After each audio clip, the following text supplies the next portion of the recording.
jahtanak.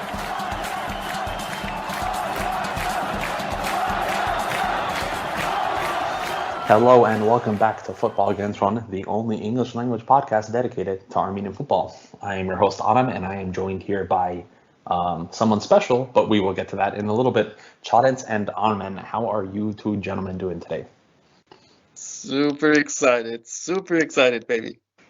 So excited for who's next in this episode. As you could tell by the title, we interviewed Felix Ferahyan, and you will see that interview in a little bit. But before we get to that, let us talk about the news, and there is a lot to get through. We will start with a player that we haven't talked about much, but that we have expected a lot from, and he's starting to slowly live up to those expectations. Armen, I'm talking, of course, about David Davidyan, who plays for HIFK in the Russian Premier League. What has he been up to? Yes, sir. As you know, he's been plagued with injuries, but recovered from those injuries and picking up form.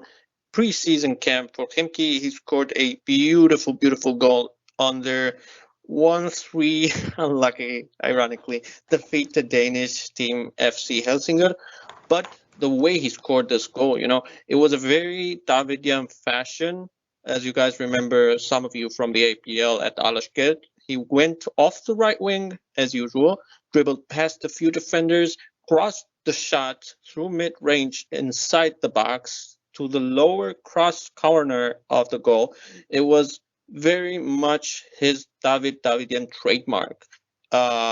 So yeah, as we said, he was gonna get his national team debut after being called up last year, but got snubbed off the camp last time because of an injury in 2022. So it was unlucky, but he's back, and hopefully he keeps getting form. He keeps picking up games and keeps scoring goals. Yes, hopefully. I think injury. He's one of those players, and this seems to be talented left-footed wingers that are Armenian have this injury issue. But hopefully he does great. Elsewhere, we have our Lord and Savior, Edward Spertian, who is scoring and assisting left, right, and center Messiah for Krasnodar in their RPL preseason that they're currently having in Marbella in España. Not much more we could say about our wonder boy. He's been on the team sheet every game. He starts every game. It will probably continue that way. We were a little bit scared because Krasnodar has a new manager now. But, I mean, he's proven his worth 10 times over already. Yeah, he's just a good. And our third piece of news is of the gift that keeps on giving at this point as well, Vahan Bichakchan, who scored a screamer for his new club and a brace in a recent friendly. But that's not the most significant performance that he's had for Pogoń so far. Chadens, tell us a little bit more about what Vahan has been up to in Poland. Vahan made his official Ekstraklasa debut with a goal off the bench. Pogoń beat Piast Gliwice away 2-0. Vahan came on at around 75th minute and scored a lovely first touch goal inside the box after a low cross. Pogoń now, they currently sit in second with a close fight with the Polish giants Lech Poznan, where Lewandowski used to play many years ago, that currently lead the table. There's a couple of games in between for Vahan to pick up even better form before Pogoń plays Lech on Saturday, 26th of February. So that's in 13 days from this day of recording. And Vahan scored again off the bench after 9 minutes. Absolutely banger versus Zagłębie Lubin. Yeah, that goal actually happened right before we started recording, and yeah. It was an insane. So it was today as of recording. Yeah, insanely. Wow. Talk about picking up form. Yeah. He might give them the title. You never know. I think there is a chance, but the question I'm a little more interested in is we obviously know how talented Vahan is, and I guess it's safe to say he has had a decent amount of opportunity at the national team level, but I think Not enough yet. not enough yet. But I think he deserves a starting spot. You can't ignore scoring that many goals, and you can't ignore this talent. He's a new player. So yeah, sure, off the bench he's coming and scoring. Give him a few weeks, maybe a few games, basically. What about here, Chance? What about for Armenia? Would you start him? Oh, for Armenia, for sure. There has to be a way to start him. There has to be a way to start him. I was surprised when he was not starting at the other games. Same with Adamian. I think both of them did not disappoint. They're getting a lot of heat lately, especially last year, because they didn't score for the national team. But I don't think they disappointed me. I mean, I think the national team scheme and structure just was wrong, especially the second semester. So that's a discussion for next few episodes. But they're getting a lot of unnecessary heat. Sticking in your neck of the woods, Chance, Hovo Hambarzumian, of course, who plays for Anorthosi in Cyprus, he's been assisting and scoring lately, right? In the both league and cup. Yeah. Again, crosses. His crosses are insanely good. Some of them deflect, but either way, he still gets it on target. They're fighting for the cup. They've got 2 more games left. So how the Cypriot system works is that the first 6 and the bottom 6, they divide. So Anorthosis is battling to stay in the top 6. They've got 2 games, I believe, 1 game in hand as well. Yeah, exactly. So they go to playoffs. So they're 5th in the table. So that means they're going good. Hopefully they continue there, and then they can get to Europe. Yeah, hopefully. I mean, I pointed this out on the national team subreddit. I said we have Hovo, who is a very good crosser. We have my God, how am I blanking out right now? We have Giro Margarian, who is a left-footed left back, also a very good crosser, who recently assisted in a friendly game. Why don't we utilize this more in the national team? Because you have these 2 guys that are both clearly very good at that. Giro has been doing it in the APL, now he's doing it in Ukraine, and you have Hovo, who has been doing this for years in Cyprus. But maybe some food for thought. Moving a little bit more west, but still a Greek-speaking country, Greece, of course. Across the islands. Yeah, across the islands. Ottoman, I'll let you take this one. You're one of your favorite players to talk about. Yeah, he loves him. I mean, for 2 reasons. For 2 reasons. One, because of my family connection to that neighborhood in Athens. And second, because he is a defensive player. And as you guys know, I'm all about the defense. 23-year-old defensive mid, Vasilios Bogosian, getting more and more play time. I mean, yeah, it may be 5 minutes here, 15 or 10 minutes there. Some complain about that. But the point is, he is picking up competitive form at a top 15 UEFA league. Which other Armenian ethnic defensive mid is doing that at the moment? I'll tell you who. None other than Vasilis, of course. So this is basically why I would say a national team call-up seems to be less and less far-fetched over time, and even, I would say, more necessary as time goes. Maybe, of course, not as a starter, because we have Karim Muradyan and more food for thought for the next episode and stuff, but definitely a national team call-up wouldn't hurt at all. As I said, he is the one defensive mid playing top-tier football at a great league in Europe. Definitely, I agree. Shifting gears a little bit, so preseason is in full swing for the Armenian Premier League, and a lot of our players that do play in Eastern Europe But focusing specifically on our Armenian clubs, they've been having a decent preseason, I would say. Ararat Armenia, who are of course the current league leaders by a sizable gap, have had a few really good games and a few really good wins actually. They had a 2-3 loss to Slovan Bratislava, goals from Abartumian and Maisam Lima, and Tico actually started that game for Slovan. They also had a 2-1 win over Ural of the Russian Premier League with goals by Avanesyan and Wilfred Eza. If you have a chance, go watch the highlights of those games. Armenia are actually playing really good football. And then elsewhere, the other team that we're actually really excited to keep tabs on during the second half of the season is Punic, who are also having a really good preseason. They had a 2-1 win over Emirati and Asian giants FC Al Ain, including a lovely goal by Edgar Movsisyan, who is a new signing. Likewise, Punic also had a great 1-1 draw against Ural with a golazo by Hovannes Haratunyan. If you have not seen that goal, go watch it. It's crazy. And they also had a 1-1 draw against Spartak Moskva with goals from Hugo Firmino, the Portuguese striker. It's crazy, boys. I'm going to open this up to you guys. We have these two Armenian teams, and these are the two teams that we think are probably going to be performing the best and have the best shot of making it to a European competition next season. And now we're seeing them play against Russian Premier League clubs who are in European regulars, and maybe not Ural, but Spartak Moscow definitely is.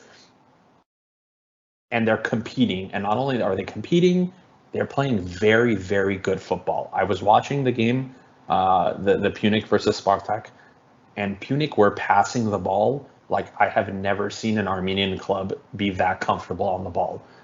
What can we expect from these guys, not only in the second half of the season, but looking past that, if they are playing so well against these teams that we consider to be much higher level opposition than them?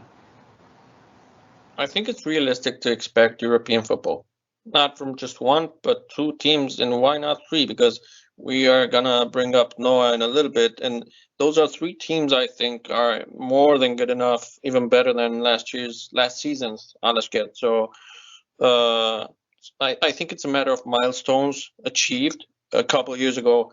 Both actually the teams you're mentioning, Aram, Punic and FCAA, went the farthest in European playoffs, and it was a great campaign, I remember, for Armenian football on club level. Two great memorable teams. I could tell you all about their players back then, but time would run out. And then after that season, Alashkert was the sole Armenian team to surpass that bar already. So group stage has already been achieved, and why not twice in a row, and with two, or why not even three Armenian teams, right? I think it's realistic. Yeah, I'm hoping that when August and September roll around, and when we do have these qualifiers, that we are right, because I'm just looking at how these teams are performing and how well they're playing, and it seems like they're building towards something finally. You know, it's not just random meandering signings or things like that. Like it seems like there is a much more structured way of going about business, which is not traditional in Armenia. So there seems to be progress being made. Exactly, it's a structural thing, as you said. Armenia is reaching new heights. And speaking of structural, Chadens, one of the other larger clubs in Armenia that we do expect to do well is FC Noah, and they're also making a lot of structural changes, right? Yeah. In other news, so Noah, as you may know from our Twitter tweets, they've been substantially developing left and right. Ironically, we have little time today for this particular topic, but we can anticipate what we'll elaborate upon our next show is that Noah has signed a partnership agreement with La Liga side Celta Vigo. They're the club appointed by the FFA to play their home games in the brand new Armavir football complex and stadium. So two big improvements. But there's also something more, is that they've signed some Armenian talents so that they can go for Europe as much as possible. We've referred to this several times, how they're a team that you can, I wouldn't say heavily rely on, but comparing to other Armenian teams, they look very solid to do that. So it's all of these strategic movements that they're making is to achieve that and go beyond. Yeah, and hopefully they do, and it all comes down, as Armen has mentioned previously, to the luck of the draw as well, because you can easily get a random side from Wales like how we've seen, or you can get Red Star Belgrade and get your ass kicked. So luck of the draw definitely has a thing to do with it. A lot of factors. So moving on to our next segment and wrapping up the transfers and rumors, the transfer window has shut for most European countries. Some Eastern European countries like Russia, Kazakhstan still open. So there are still stuff swirling around and rumors around. Kazakh giants FC Astana, of course, where Tigran Bakhteryan used to play and where Kamo Hovhannisyan has signed for, are interested in Barcelona Academy product Eric Vardanyan. However, the deal might not take place because their pitch is synthetic grass, and that's harmful to Eric's knee condition. Every time we talk about Vardanyan, I get a little depressed because this kid could have been everything we talk about, how Edo is, how Vahan is, and the heights that they can reach at the age of 23, 24. Realistically, he should have been playing at a top 5 league by now. And it's really sad to see that, it just hasn't worked out for him. I mean, it's literally what happened to Aras Bilis, but in a different fashion. And the good thing, though, you don't need to be entirely depressed, at least not this once, because if FC Astana are interested in him, and the deal might not go through, but if such a team is, other teams with actual grass pitches might be interested and come knocking. So maybe. You never know. Well, speaking of the country that we cannot escape from, Petros Avetisyan is already at Shakhtar Karaganda. Not yet official, but he has played in a couple of friendly matches and he has been practicing with the team. It is, I would say, a good transfer for him personally, but I do think that he would have been better off if he stayed at Noah and helped them with their European push. But you know what? If he thinks he can have a better career there, that's his choice. It was weird, but I guess it was a fight between Europe for Noah or Europe for Shakhtar, and Shakhtar are better ranked, so that may have helped. And I think this also very much explains the Musakhanyan transfer from Noah, right? True. I mean, think about the Armenian domino effect. Shakhtar didn't let go, but Gevorg Najarian didn't extend his contract out of his own will with Shakhtar Karaganda. So now Shakhtar are missing a central mid. They are about to sign Petros Avetisyan. So now Noah is missing a central mid. So they signed HIFK Musakhanyan, and thank God they did. Yeah. Next player, who is also a Football Kentron Future Stars player, Arman Hovhannisyan, is about to sign for Moldovan Giants FC Zimbru Kishinev. Armen Hovhannisyan, sorry. There's Arman Hovhannisyan. There's a million of the variations. Yeah, that confuses me too. Oh my God. Yeah, bro, seriously. One of them's a fullback, one of them's a striker. There's probably one that's a center mid. So he's already been training with the team, and he scored in 3 consecutive friendlies so far. One of them versus UEFA Champions League sensation FC Sheriff. The other is former Armenia under-21 and FCA fourth-string playmaker David Nalbandian, not the Argentine-born tennis player who was on loan at FC. He's set to join Armenia in the coming days. Official announcement for both of them have not been made yet, but these two young talents need the playing time. 1 or 2 seasons of sustained good football should land them offers from other European countries in the area, such as Romania, or hopefully even better. Shifting gears a little bit to done deals, we've had several, more than several, actually, transfers in this transfer window, as Armin pointed out. It's been a while.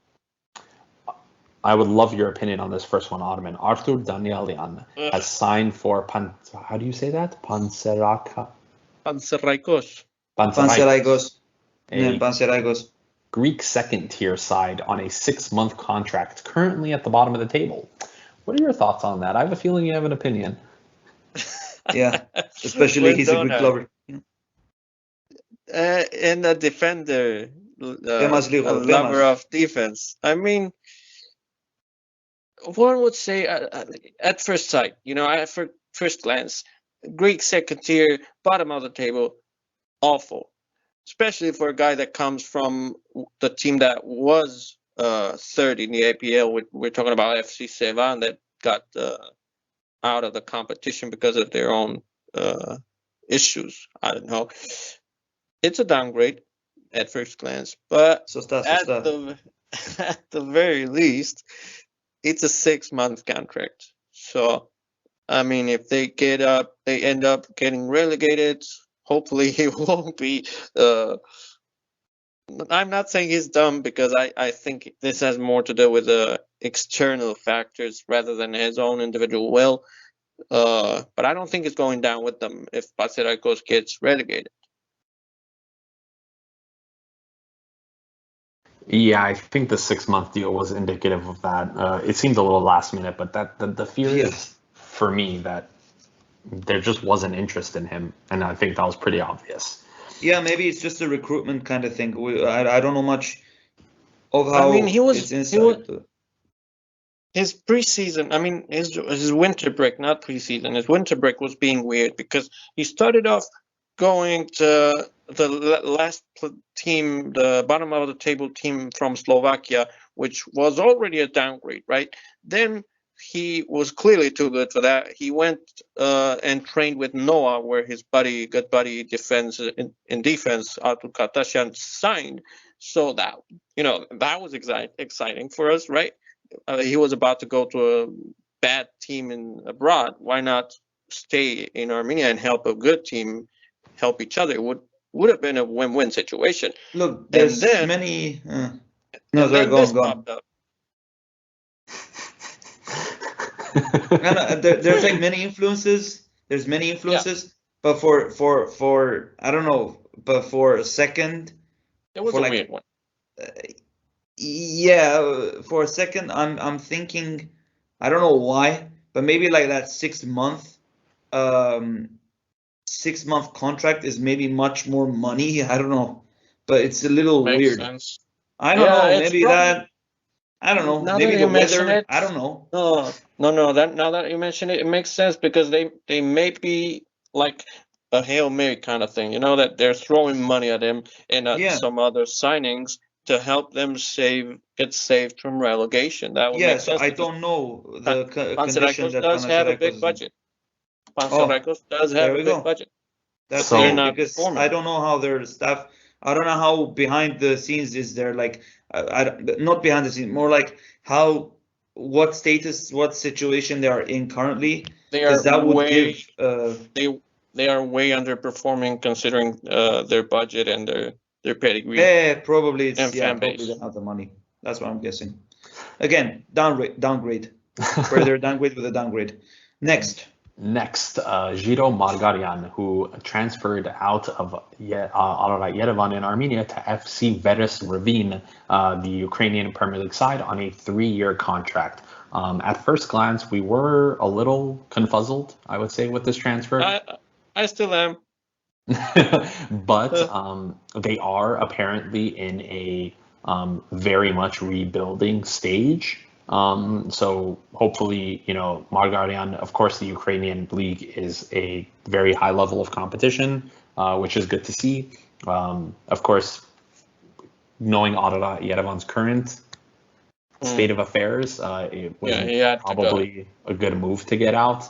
But you know what? As long as he's getting consistent game time at a decent level, I'm happy. It's clearly a transition. Yeah. Kind of like Vahan. Yeah, kind of like Vahan. Elsewhere, Kamal Hovhannisyan transferred from one Kazakh team to another, from Kairat Almaty to Astana, as I had previously mentioned. And this is another interesting transfer. Babayan, who signed for Vejle in Denmark on a 6-month contract, who are currently at the bottom of the table, but similar, I would say, to the Damian deal. Very similar, yeah. Get a couple good performance in, contract expires, sign for a better club. They have a very good squad. A very good squad, and they actually. I was talking about this with Tito yesterday about Vejle. They not only are underperforming in the league, but on the cup front, they made semifinals. It's two extremes. That's interesting. Good. Yeah, it's good for him. It could be a trophy. And the highest profile signing of this transfer window was, of course, Sargis Adamyan, who has left Hoffenheim in the German Bundesliga for Club Bruges in Belgium on a 6-month loan with an option to buy.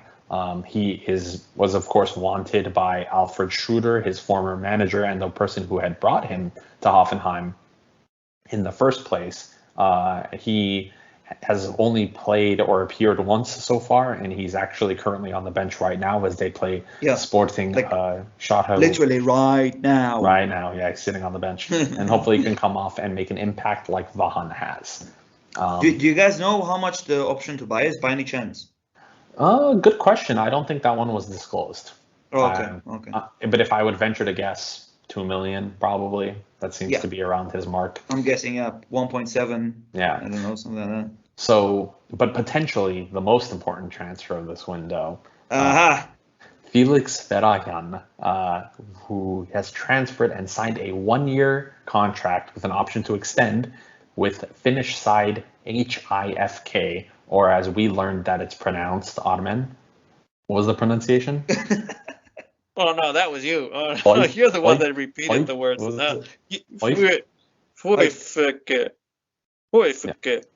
Something like that. It's Hoyf. My pronunciation isn't bad though. Well, as you can see by the title, we have a wonderful interview with Felix, and we're not going to hold it back anymore. Without further ado, Felix Ferahyan. Felix, thank you for joining us today. We're very happy to have you on. We're very excited. This is going to be a great interview. So you're originally from Göppingen. Am I saying that right? Yeah, Göppingen. Göppingen, hometown of Jürgen Klinsmann, less than 1 hour outside of Stuttgart. Being in an area and from a place where they're such an important German player has come from, did you always want to be a professional footballer, and were these people your role models? Well, honestly said, I maybe knew that information when I was maybe 12 or 11 years old, so I didn't even know. But no, in a way, my father played also football when he was young, and so I guess I was 2.5 years old when I first time got into the Bambini, like youth teams, to play football. So yeah, I don't know, just always loved to do sports, and football came out to be the best I could do. So did your dad ever play at a professional level?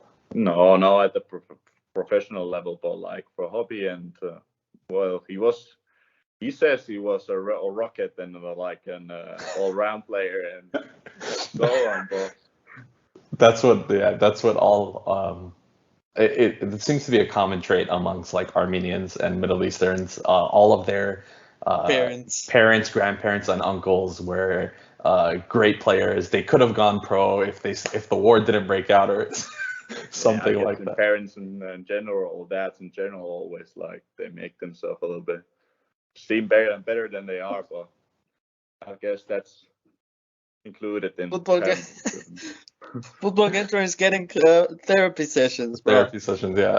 About father figures. Unfulfilled dreams. Okay, so you were born in Germany, but you grew up in Finland. It was kind of a back and forth, especially even in since you actually started playing football as your career. But what was your childhood and teenager years like split between these two countries? Well, like I moved to Finland when I was like 5 years old as a kid, with my mom and my brother. So like from 5 years old to 12 years old, I was then here in Finland. And after that, I just like moved a year to Germany, year to Finland, year to Germany. So it was for me, well, I guess never boring, but a little bit stressful also as a kid. But I don't know, I'm just used to it. I'm used to play football, so I also starting as a youth player. I lived alone and so on. So maybe sometimes I didn't have the time like other kids do, doing stuff they used to. But in other way, I'm then thankful that I have seen a little bit of the world and traveled the world and so on. But yeah, I'm born and raised in both cultures, so to say, also, and also in a like more Armenian and like this way also, because my grandparents are like full Armenian then. So what kind of places did you travel to? Well, like Finland, Germany is like where I lived. I never lived like outside of Finland and Germany, but I mean like Germany is also a big country, so like the cities differ quite a bit also from cultural standpoint. So I mean in that way then separated from or compared to other kids that maybe lived in one country, one city, like the whole youth and so on. So I lived alone somewhere in a small town playing football or in a bigger town playing football. So that's what I mean, like I got into living alone in a young age. Well, I mean, Germany is a great place. I was fortunate enough to go once. I've been all around. I got to drive there. Lots of fun. Just foot on the gas. How many miles per hour? You say miles per hour? We say miles per hour. I think I topped up at 130 before everyone in the car got scared and told me to slow down. That's nothing. We can make a new try. Oh, sure. I would be more than happy to. I had a good time in Germany. Speaking of Germany, so you joined the Kaiserslautern Academy at a pretty young age, but you've also had the opportunity to go to other places. You had a small stint in London. Can you tell us a little bit about that? Yeah, so I did go to Kaiserslautern when I was 12, 13 years old. That's right. So then I started to play on the youth national teams for Finland. So the first youth team was under 15s. So I played the first match against Sweden, and I played like a really good game. And the whole scouts, firstly the scout from Chelsea spotted me playing, and he was like, "Wow, he's like really talented," and so on. And he was asking me if I wanted to come to a trial to Chelsea at that point. And I was a young kid and thought like, wow, what is this? It's like, I never thought I could come so far. And then came other clubs, Arsenal and Manchester United. And then it was funny because I went back to Finland after Kaiserslautern. And I traveled from Finland to England then first to Arsenal to have a trial. To Manchester to have a trial. And was there 3 or 4 days. And after that, I just traveled straight onwards to London and was there also 4 days for a trial then. Yeah. So trialing is an interesting part of the sport that no one really talks about because it happens often, but it's always something that happens in the rear view. Can you tell us a little bit about what that trial experience was like, especially at such big clubs like Manchester United and Arsenal and Chelsea? Yeah, it's like a whole different world if you you used to play maybe in Finland where you don't even have your own locker room. So it's like there, it's like, I don't know if you know the training facility in Manchester, for example, the ION facility is called or something like that.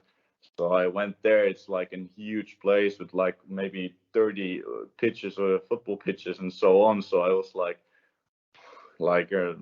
yeah, it was for me like a dream come true in that sense. And then I also remember one point when I was eating at the restaurant there, and Louis van Gaal was the coach at that point in Manchester United.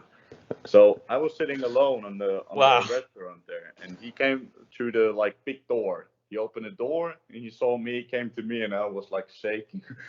You know, Louis van Gaal, of course, he's like a real angry guy, or he looks like real angry. And he's like a good guy, but he's like imitated and he's like angry. So yeah, I think that's just the look on his face. It's like something's gonna happen. He's not looking happy at the moment, so it's something always can happen. And I shaked his hands, and I was like, yeah. At that point, I just remembered that for always. And an experience like many cannot maybe experience in that way. So I'm thankful that I could have those memories. So fast forwarding a little bit to present day, HIFK, is there like a faster way to say that? Do you guys go HIFK? Is that a thing? Yeah, you can say HIFK. Yeah. HIFK? Okay, so HIFK seems to be Really, going... we could say that? Yeah, we say HIFK every time. Yeah, that's also correct. We say HIFK. HIFK? Yeah, it's in Finnish. Okay, that's how we'll say it. So HIFK seem to be going through a complete defensive makeover, including new defensive midfielders, new players at the back, and of course goalkeeping. So where do you see yourself fitting into this overhaul, and is it something long term? So yeah, the whole club in a way has a new, like, they're making everything new. Coaches are new. The whole coaching staff is new. Well, we have like maybe 5-6 players from the last season that stayed, but all the other guys are new. So well, in that sense, it could become something good. Also, if you get like a team with hungry guys with wanting to show, new coaches, new everything. So there's always some motivation in that. But of course, it takes its time. And luckily, here in Finland, we have a real long pre-season. It's like still 2-3 months that we have pre-season here, and it's like also already 1 month going. So yeah, it's of course for me also new. And yeah, let's see. This year is for me, my personal goals are to play as much as I can. If we look at the like past years, I haven't been playing so much. As a goalkeeper, it's also a little bit more difficult because you have one guy playing. But now I feel like I'm wanting to show myself that I'm capable of to help the team. Where if I'm in Germany or Finland, doesn't matter. But I'm like ready for it and wanting to take the challenge. So yeah, let's hope for the team, for myself, that we get forward. And well, we're not maybe on the 11 or like the championship, maybe the favorite, but let's see if we, like last year, maybe end up in the top 6. That would be a good result for the whole club. So let's backtrack a week or so, a couple weeks now. Yeah. It's match day in the cup, and your name is on the team sheet. There hasn't been an announcement of a signing. There hasn't been anything official coming out of the club. How did you end up there and starting? Like, what was that process like? Well, let's say, or right now, before I came even to HIFK, I didn't have a club for 8 months. So the season ended in summer in Germany, and it was for me tough. Like I said, I didn't play and so on, and I maybe thought maybe I can do also something else than football. It's like I have done just my whole youth and my whole life until now, even though I'm just 23, just football. So I'm also interested in other things, and I maybe thought like, well, maybe there's some other options. And well, then now in the winter, I just got to think like, I've done this 20 years, so I don't want to quit like this. I want to make the best I can. If it's not enough for playing maybe higher and so on, then it's not. But I tried my best, and let's see where it gets me. And then I had one of my friend. He's playing in the other club here in Finland called KuPS, in the town that I lived in. And this guy knows and other guy that knows the contact person to the club, and the friend of mine asked me if I wanted to go for a trial to HIFK. They're looking for a goalkeeper, and I said of course, it's like a big club and opportunity maybe for me. So then I contacted the club. They say, hey, yeah, we are interested, you can come. And then I started the training and trained with the team, and then we had the game day against Inter. So firstly, I thought I didn't play because I came with such a short warning time. Mm-hmm. But the coaches decided that they want to see me. I played the whole game, and yeah, it came pretty good. Like, played to 0 and we won 1-0. So it's like for a goalkeeper, especially if you save in the last minute the free kick and so on, it's like a good feeling. It's like you could help the team and it looks good. I don't know if you're aware of this, but the club uploaded a highlight reel of all of your saves on Twitter, and you were just like Superman, like flying over, catching things, deflecting, making the saves. Yeah, it was great to see. And one thing that I pointed out to the guys that I really like about the way you play, and it's not something that it's for some reason not as common now as it was back when I started watching the sport like 15 years ago, coming out a little bit off your line and making yourself big. That's something that you do really, really well. And it's something people don't, for some reason, goalkeepers don't do that anymore. I don't know if their coaches are telling them not to do it or something, and it's so effective, like the way you do it. And it just generally like makes you stand out a little bit more too. Speaking of the cup, you are going to be facing HJK Helsinki this week in the League Cup. That's a huge opponent.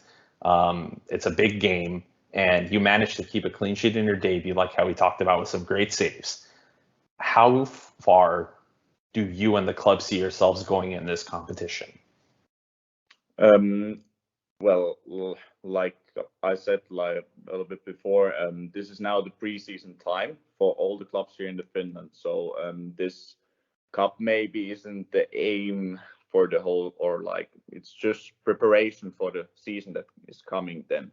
And against HIFK, of course, the whole club, it's like the derby of Helsinki. It's like always the Blues against the Reds, and of course I'm really pumped to play. I want to play, and the whole team wants to play. But of course you have to be realistic in that sense that we are not maybe aiming for now the one game. This is for testing our team, seeing how we can play, how we want to play against especially good teams like HIFK, because it's like the biggest club here in Finland at the moment. So let's see. Of course we wanting to win. We give our best.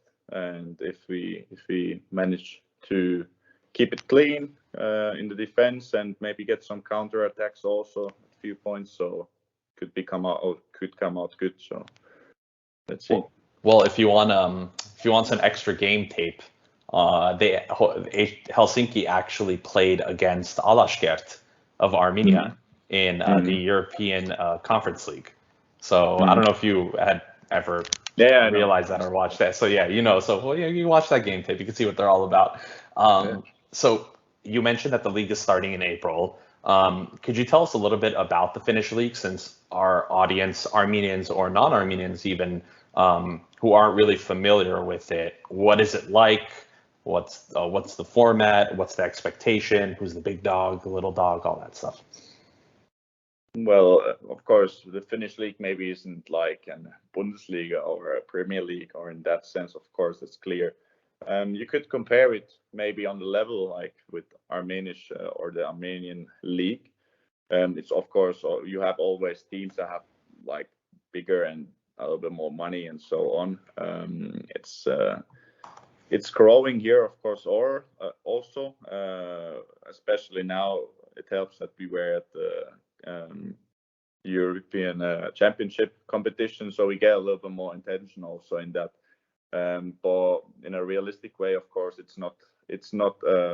You're not playing in Finland maybe to become a millionaire, and that's not the thing I'm playing here, or the like topic why I'm playing here. So I want to play and go forward as a player, but yeah, the level is quite good. It's different. It's difficult to say because we play on artificial grass almost against all teams. So I can say that artificial grass to normal grass also, it's a whole different game, especially for our goalkeepers, how the ball bounces and so on. So, but the league all in all is getting year for year better. You have like HIFK is the biggest club here in Finland with the biggest budgets.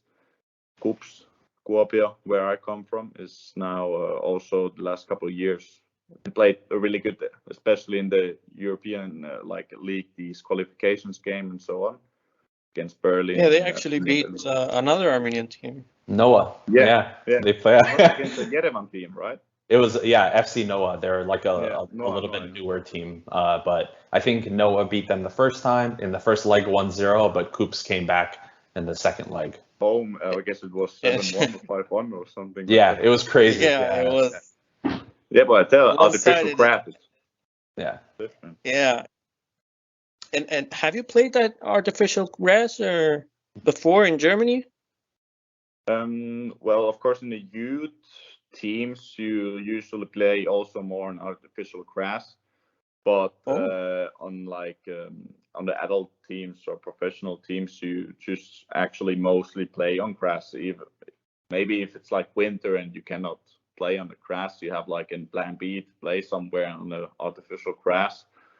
But yeah, I'm also actually used to play more on the grass the last years, but in Finland it's always been artificial grass, and nowadays artificial grasses are they're quite good, so you can play a clean football game. It's not bouncing or somewhere. It's like the ball is rolling quite nicely nowadays. So that's good, especially for you. Yeah. So Felix, we know that you have Armenian roots, and we know that you've been in contact with Armenians throughout your life. So how would you describe your own identity in your own words? Yeah. So for me, I'm born in Germany and raised in Germany and Finland. But my grandparents are like Armenian from my father's side. Or like my grandparents came from Armenia, but they had to go away for a reason we all know maybe. But and then my grandparents they've been born in Turkey, so and they came then to Germany and so on. But at my grandparents always it's an atmosphere like, it's Armenian and so on, and the food and everything, it's like, it's really good if my grandmom is cooking and so on. But also we don't speak or my grandparents, they can speak a few words also Armenian, but they have been learning, of course, Turkey because they had to live there at that point. But for me it's also my grandparents and so on. They because they haven't been living there. It's also my granddad who died sadly 2 years ago. He never went to Armenia. He wanted to go his whole life, and that never came. So maybe it's my legacy now to go there and say to him upwards that it's quite a good land. It was written. It was It was fake. Yeah. So, speaking of Armenia, our current national team goalkeeper, David Yurchenko, is Russian-born who has Armenian ancestry, such as yourself. He played for almost a decade in the Russian Premier League, and he's now spending the last few years of his career in Armenia. Have you followed the Armenian national team at any point? And have you ever watched any games, or what is your level of familiarity with the Armenian football at the national team level? Yeah, for me, it's you don't see it maybe as much because you have your Finnish teams and German teams that when you pay for the extra few cash that you see the games, you don't maybe see Armenian games. But for example, like national team games or qualification games and so on, I always look up at least the highlights. So I know who is playing, where they play, which clubs. So mostly are playing maybe in Russia somewhere and so on, because all times connections. So I've been following, of course, because it's for me also interesting to see how they develop as a national team, as a league, and so on. So I follow regularly. And do you remember Finland? Do you remember Finland against Armenia? I think both games a few years ago. 2018. Yeah, both games went Finland's way. And aside from the fact that I think Finland is a bit better on the national team, Armenia wasn't on their game. Like the strategy was wrong, and we could see it, and we would talk about it. And did you happen to watch those games? Yeah, I remember. But like I said, 2018. Yeah. So I've been, if they have been playing, I for sure have been watching the games. I can tell you. I just don't remember quite straightly now how the games went out and so on. So, but what I can see or what I have been following is, of course, maybe the last couple of years it hasn't been so strong for the national team of Armenia, maybe with qualis and so on. In that sense, have been good games like on the or European qualifications game. I've been seeing good games also. Then the game against Finland is maybe a little bit long away. So it was it was a Pookie party. Pookie's Pookie's still in my nightmares. Yeah, dude, that guy. That was the year that he was playing in the Premiership with Norwich, and that was the season that he was just like a machine, scoring every single game, and he did the same to us. We felt we felt. I'm sorry. It's okay. Do about it. But realistically, Armenia has been there has definitely been an improvement outside of the recent European qualifiers campaign for the World Cup. Armenia got promotion in the Nations League from League C, and Armenia is now playing in League B. The group we drew up against is Ukraine, Scotland, and Ireland, and so we're playing at a much higher level now than we were before. We have a lot more diasporan Armenian players and Armenian players playing in leagues across Europe now than we ever have before. So it's definitely improving. But one thing that we wanted to ask you is, so our starting keeper, as we had mentioned, is David Yurchenko, and he is not getting any younger. This guy is like 35 years old. He's incredibly, he's a very, very good goalkeeper, but once your age gets higher up, it gets a little bit more difficult. And we seem to have a large gap between him and who our next goalkeeper is going to be. There are a couple of players out there whose names have been thrown around in consideration domestically in Armenia, but in terms of having a standout person to come and take the throne, that doesn't exist right now. It is a power vacuum. Now that you've already and are officially a player in the Finnish league, and you're picking up form, and hopefully you're going to get another clean sheet in a couple of days. Should you get a call from Joaquin Kaparos, the Armenian national team manager, would you pick up that phone call? And have you ever even been contacted about representing Armenia? Yeah, so I have been in the past also in contact with the Armenian coaches and scouts and so on. So I guess they have been following me. For me, of course, right now, it is an honor, of course, to play whichever country you're representing. If it's your own country or your heritage, it's always an honor to play. Well, I haven't been thinking about it too much at the moment because, of course, for me, it's now with my club, I want to, as myself, to play and get the minutes and so on, and concentrate on the job that I'm doing here. So, and what comes then, and what's my prices then, and with national teams and so on. Of course, I would be honored to play, but I have to say, for me right now, let's see the first games where it's gonna go for me, and yeah, if a contact comes, of course I will be answer the phone, and let's see if I then maybe if they need a younger goalkeeper in the future, then so maybe here's one. Well, so you never know. You know, Felix, the future is now, as that one meme says. But you know, so far you're doing a tremendous job. Of course, it is very difficult to have such a large age gap in your career, and you have gone through your own personal trials and tribulations. And I think from the limited things that we've seen, you seem to be overcoming those things, and that's great. And we're very happy for you. Hopefully, you know, you keep doing it. And clearly, you know, I think the club made a really good decision signing you, and I don't think they're going to regret that at all. And maybe you should keep your phone on loud, you know, turn it off silent, because you never know when a phone call is coming.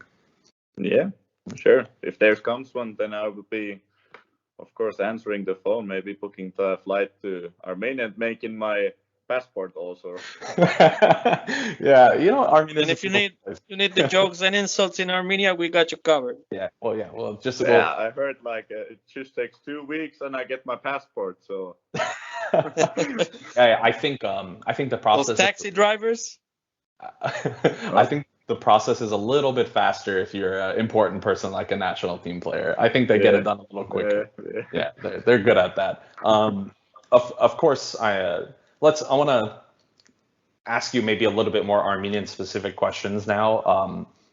Of course, there is one humongous Armenian player that everyone knows, which is Henrik Mkhitaryan, who ironically played at both Manchester United and Arsenal, where you had trialed. And you could have been the first Armenian there, Felix. Other than Henrik, is there any other Armenian players that you're familiar with, or that you've seen, or that you know of? Can be current or past. And it's always the endings of the names are always with Jan. So I think like now especially the striker who played which team it was against Kups in the European qualifying. Yeah. Oh yeah. Adamian, of course, he played in Hoffenheim, right? Yes. Or he plays now in Hoffenheim. Yeah, of course, know him. Who played against Kups? Who played? Oh, Karapetyan. Yeah, I think he's Karapetyan. I think, yeah. No. I guess it's like from Kazakhstan, team from Kazakhstan. Oh, you're talking about Tigran Barseghian? Barseghian, probably. Yeah, Barse, yeah. Yeah. A ball name. I know him from somewhere. I've been following somewhere his games before he came to Kazakhstan, I guess, on somewhere. But always, if I see players with Jan, I always firstly go to Transfermarkt and see what's the value, where they have played. As long as you don't copy Barseghian's sense of fashion, you're gonna be good. Yeah, I don't know if you follow. Do you follow him on Instagram? You should go follow him. No, just go follow him. It's every day he does a mirror selfie in the story in the elevator. It's the best thing ever. Well, he's proud of his elevator. The most awful clothes. Well, if we can offer you a couple players to maybe look up on Transfer Market. I'll tell you the first name, Felix Ferahyan. There you go, that's one. Second, Vahan Bichakchian. I don't know if you've heard of Vahan. He just transferred to Pogoń in Poland, and not far from Finland actually. And he scored on his debut off the bench. and now he scored actually again, like right before we got on the phone call. Yeah. He scored Okay. again. We're just off the texting bench. like, oh my God, we're texting that Another right before, player, like 7 minutes before the goal. another player, Edward Spertsyan, plays for Krasnodar. Very, very, very, very like talented young player who was They going to sound make. like familiar. You've probably He's the youngest Armenian national team player to reach Champions League group stages. he played against Chelsea Okay. and Sevilla in the Champions League. Yeah, Yeah. like 2 years ago, I think, Yeah. or maybe even more, before COVID, basically. Yeah, it was Right pretty. before COVID. So there's a couple players for you to go look up on Transfer Market and see what they're all about. But boys, do you guys have any questions for Felix? Yeah, actually, we mentioned European Cups. Now we talk about Tiko Parsechian in Kazakhstan, Kups, Noah, and now Edward Spertsian. Do you see yourself playing European Cups, playoffs, of course, sometime soon? Yeah, of course. That's my goal to play European football, to compete with other countries and clubs. So of course, I guess it's for every player. If you play on the best league of your country, you always want to then compete and see where we are in the standpoint to other leagues and clubs. And yeah, for me, of course, it's my goal. I want to hopefully play some days, maybe also Champions League if it's possible there. Of course, yeah, but considering you have that Finnish-German connection, of course. There's Herdecki, who plays for Leverkusen. He's famously a amazing Finnish goalkeeper who has had his fair share of minutes in the Champions League. So maybe you can follow in his footsteps, except wear the Armenia jersey. yeah. So let's see. There's possibilities nowadays also from. Doesn't matter which country you come from to play in high leagues. It's not like in the past where it's like really difficult, because nowadays everybody's following every league and so on. So you never know. That's why give your best and let's see where it brings me to. So, well, thank you, Felix, for coming on. This was best great. of luck in the derby. Best of luck in the derby. Yeah, thanks. We will be watching if we can. I don't know. We're all in different places, Felix. I'm in the U.S. Literally. This guy's Literally, we're all here, different places. He's in Cyprus. So we're literally all over the world. So everybody else is somewhere in a warm place, and I'm here freezing out. Well, I think, Armen, it's summer by you, right? Right now? It is. Yeah, I think it's summer for Armen. Yeah, because, if it gets winter for us, it's basically summer for Armen. So right now it's winter here, but it's like 90 degrees outside. So that's Celsius. I don't know what's that. Yeah, what's Celsius? I'm confused. Armen. European. No, I don't know Fahrenheit either. No, translate it. You're good at conversions. Oh no, not this 90, one. maybe near 20 cent. 20, probably higher. 23, Higher even. 22, I think.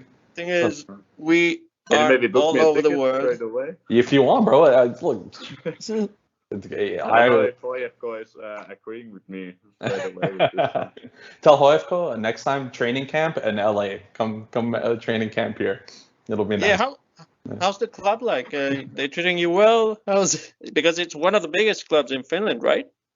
Yeah, so especially one of the fan-based or the biggest fan culture case. Like the club has also, because ice hockey here is a big sport. So the ice hockey club is like really famous also in that sense. Then we have many fans. For Finnish standards, it's like loyal and big fan culture. So the team, the fans, everybody, they sent me directly after the games and saw messages to say like I played really good and hopefully we see you more and so on. And even on the streets, if you like see some fans, they like recognize you and wish you all the best and so on. So I've been enjoying the first couple of weeks here. That's amazing. So, are you guys currently playing in your home stadium? Because it looked like the first cup match looked like in a training center area, right? Yeah, that's in you mean the game now against Turku, right? Yeah. Yeah, the game against Turku, it was in Turku, and Turku is one of the only teams who has still like natural grass like pitches. So of course in this weather at -10 and Celsius, you cannot like play on the grass. So it's always here a little bit difficult with pitches and so on in the winter. So that was the only option. We played on that. So, and also on that game, there wasn't like attendance allowed. So they didn't need to maybe search for like attendance stadium and so on. So I see. But our home stadium here is called the Bolt Arena. And we are actually sharing it with our rivals, with Hoiko. So it's also artificial grass, but yeah, if it's sharing. So the league has to always look at the game plans and a little bit like this: who's playing when, and like a home game and like away games, and yeah. Well, that's small country, small league. Chadens, you raised your hand. Yeah, I like doing that. I have a question regarding you mentioned before about hockey and other sports. Do you follow or did you see the recent progress of the Finnish futsal team? Futsal, yeah. Yeah. I like didn't maybe I watched also maybe highlights and so on, but I didn't follow the competition now on the European Championship so much because I have so many other things right now because I moved and so on. I haven't had the time. It's a little bit stressful for me here right now, the first weeks and so on. Of course, it's normal, but yeah, I've been following news, not maybe every single second of the game, but seeing what's happening. And yeah. So yeah, they're getting better and better. They've got a lot of Finnish players. I was just curious if you knew about it. Yeah. Yeah, been following, but not so tightly the last week now. So you're currently living. You're in a new space, new place. You're living on your own. Do you cook for yourself or do you eat out most of the time? No, I cook also. When I have time to cook, if I cook for the whole week, so I don't have to bother to meal plan. Someone like me. Like a true athlete, meal prepping like a true athlete. No. Do you know how to cook? I'm always so hungry, so. Do you know how to cook any Armenian dishes? Oh, my grandmom, she told me or taught me like a few things. I just don't remember anything about it. Like these this how do you call it? Like it's like rice. And then you gather it into is it wine? Dolma. Like, dolma and sarma. Dolma. And wine, sarma, wine leaves, grape leaves, Yeah. So you know the best way to eat those is cold and without meat, right? Yeah. Good. That's good right. I love it. So good. He knows his stuff. He knows his stuff. That's good to. It's good to see. Yeah. Outside of food, outside of that stuff, you had never been to Armenia, you said, correct? What other countries have you had the opportunity to visit outside of the ones that we spoke about, Germany, England, and Finland? Well, I don't know, like on national team sites, maybe I traveled to, have been maybe, I guess, like all the Nordic countries, obviously, and then I've been. I don't know the name in English. Go ahead, say it. Let's see. It's near Bulgaria, but it's not Bulgaria. It's Ungarn, no? Hungary. Hungary, right? Yeah. Yep. And then what else? Of course, Germany, Italy, England, France, Spain. All those places. Yeah, I've been not always because of football, but mainly because of football. Yeah. That's good. Okay, well, unless anyone else has any questions here, last call for Ottoman and Chadens. We can do it post the. This was awesome. Yeah, thank you, Felix. This was great. We hope to hear from you again. We are very excited to see you in action again. Hopefully we get another highlight reel from the club with you going like all the crazy saves. So good luck in the game. Good luck in the cup. Good luck with all your preparations. It's Sunday, so I'm assuming you're meal prepping. So good luck with that for the week. And and yeah, thank you for coming on Football Kentron, Felix. Thank you. It was a pleasure to meet you all. Now it's also a great opportunity for you to learn what we say. We say in Armenian "Tebi hachtanak," which means onto victory. So whatever we always move forward to the victory. Can you say it, Felix? Say it. I don't know. That's a good try. Good try. Tebi hachtanak. That's what it is. I'll write it for you so you learn. Yeah. Hachtanak. Yeah. Hachtanak. Yeah. Tebi hachtanak. Hachtanak. There we go. Tebi hachtanak. There we go. Which is randomly It was got perfect.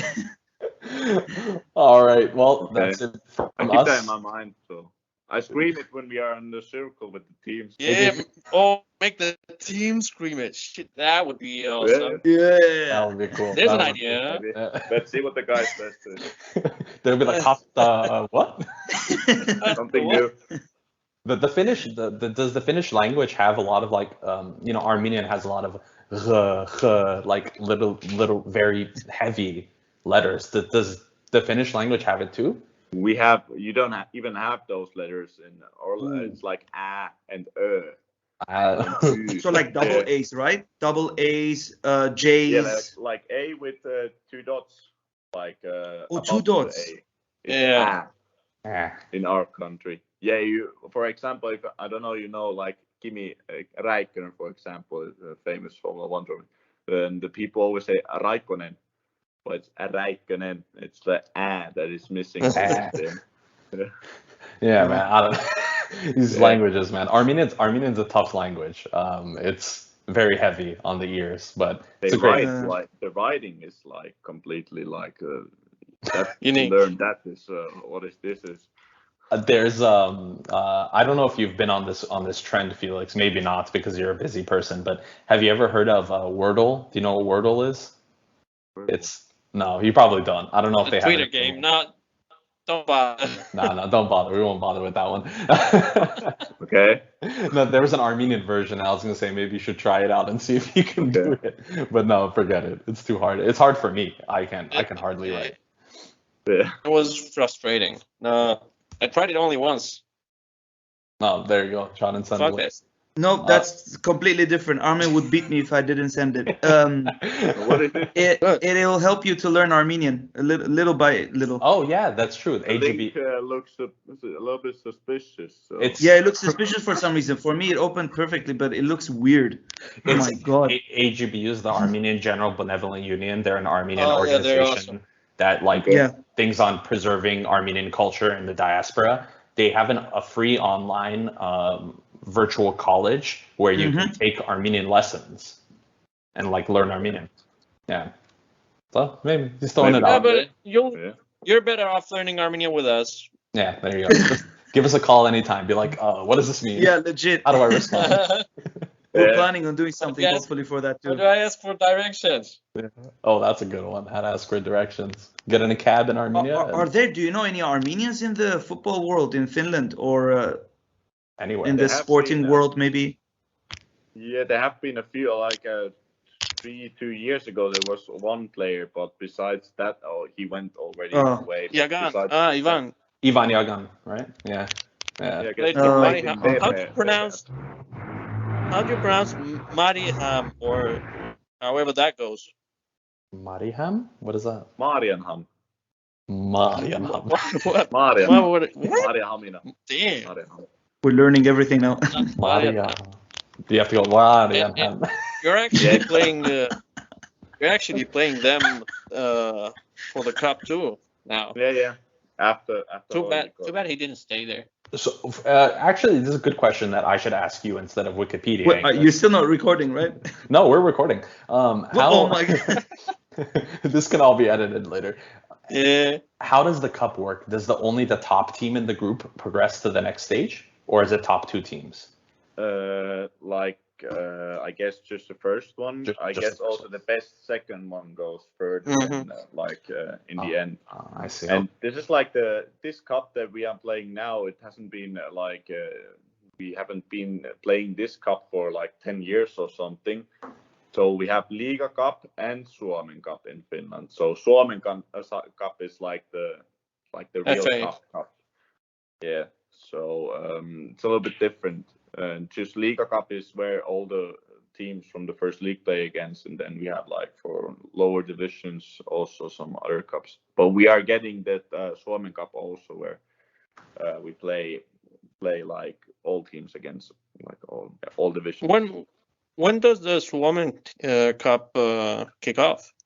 I guess it's also already this or next month. So it's going to be kind of simultaneously with the Liiga Cup.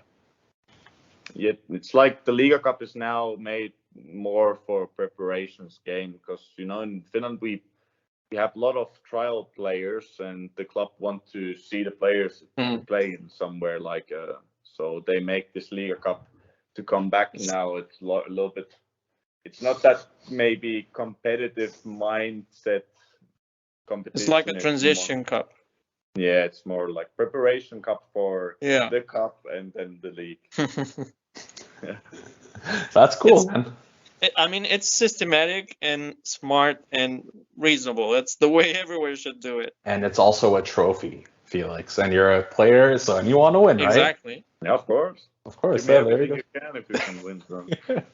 Bro, I admire Finland and Finnish people so much because of this shit, Yeah, Armenians aren't like that. We're lazy. Well, I don't know. Write that down. Write that down. Better if you like it still so much. So. Armenia gets cold too. It snows. It's very mountainous. So Okay. I'm not. Just a heads up. But it's also very nice in the summer. Highly recommended. Yeah.